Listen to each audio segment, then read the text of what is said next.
بسم اللہ الرحمن الرحیم۔ السلام علیکم۔ شادی کی تیاریاں عروج پر تھیں۔ دلہن کے لیے شہر کے مہنگے بوتیک سے کپڑے آرڈر کیے جا رہے تھے۔ میک اپ کے لیے معروف آرٹسٹ کو بلوایا گیا۔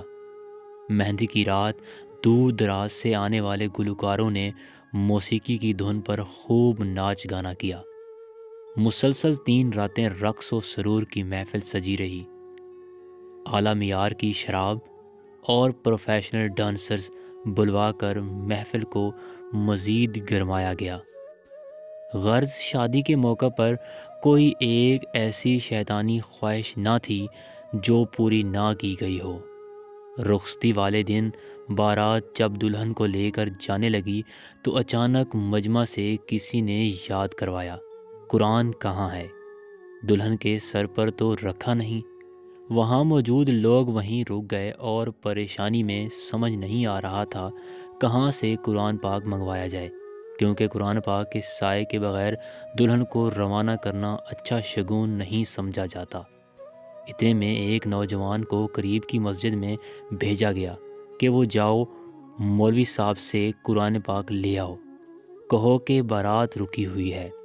مولوی صاحب جلدی سے قرآن پاک دیجیے۔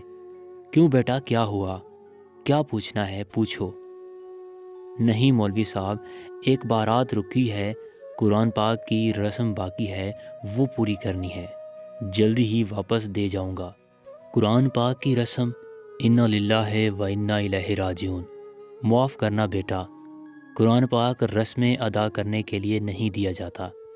جب اس شخص کا اصرار بڑھا تو مولوی صاحب نے حجرے سے عام سی کتاب غلاف میں لپیٹ کر دے دی، اور حیرت کی بات کہ تھوڑی ہی دیر میں وہ شخص آیا اور واپس کرتے ہوئے شکریہ ادا کرنے لگا۔ ایک دفعہ پھر مولوی صاحب کے منہ سے انا للہ و انا الیہ راجعون نکلا کہ فقط رسم ادا کرنے کے لیے اتنا جنون کہ کھول کر دیکھنا بھی گوارا نہ کیا کہ اندر کیا ہے، اور دل ہی دل میں شکر ادا کیا کہ رسم کے لیے قرآن پاک نہ دے کر اس پاک کتاب کا وقار بلند رکھا۔ اللہ پاک ہم سب کو قرآن پاک پڑھنے، سمجھنے اور اس پر عمل کی توفیق عطا فرمائے، آمین۔